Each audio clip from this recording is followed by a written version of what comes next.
All right, let's talk about a feeling that has become, well, an epidemic in our world today.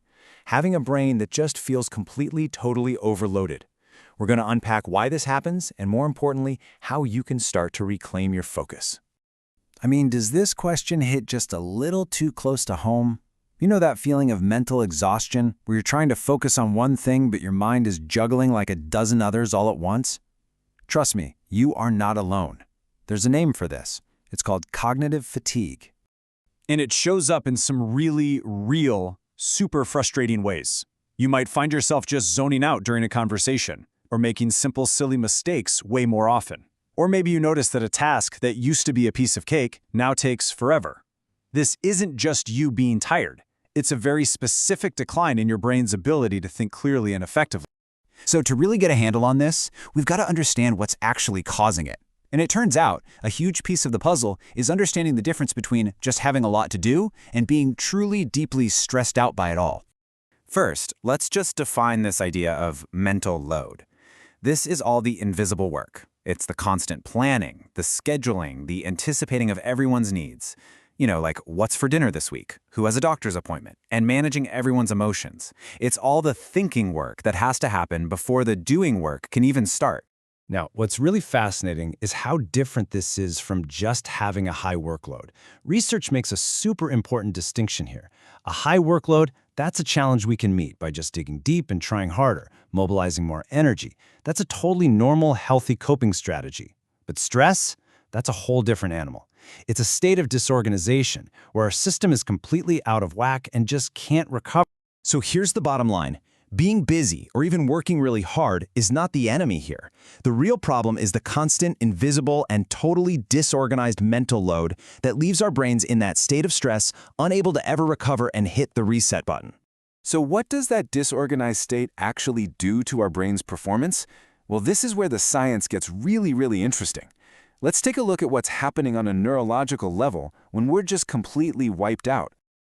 So, researchers over at the University of Sheffield wanted to measure this exact thing. They set up an experiment to see if people who reported high levels of emotional exhaustion, which is, the main ingredient of burnout, actually showed measurable problems in their basic cognitive functions. And this graph, wow, it just brilliantly illustrates what they found.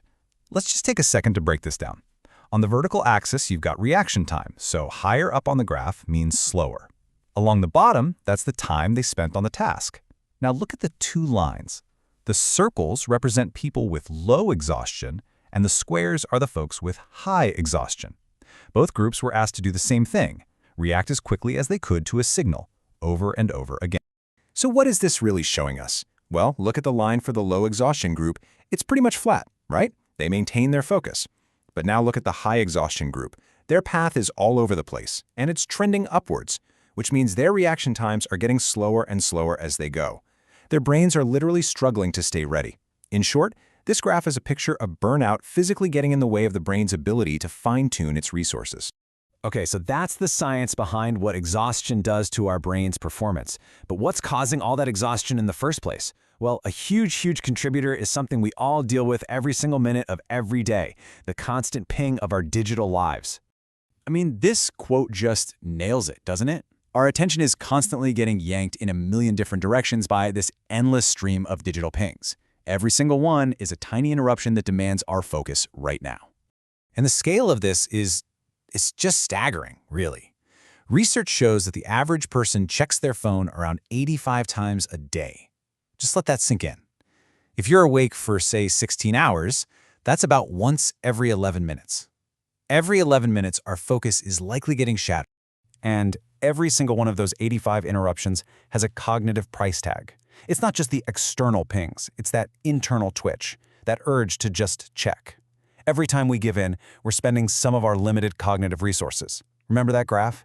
Each interruption is like a little hit that makes it that much harder for our brain to fine-tune itself and get back on track. All right, so that's the problem. I know it's a lot, but here's the good news. We are not powerless here. Not at all.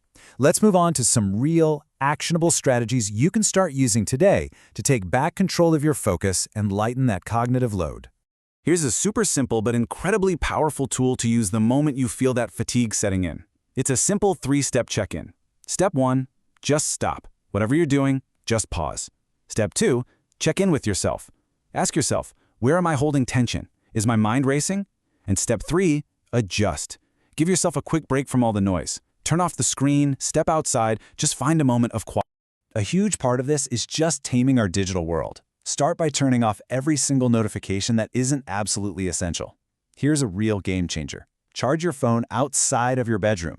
Seriously, it protects your sleep and your morning focus like nothing else. And when you really need to get some deep work done, try the Pomodoro method. 25 minutes of pure focus, then a short break.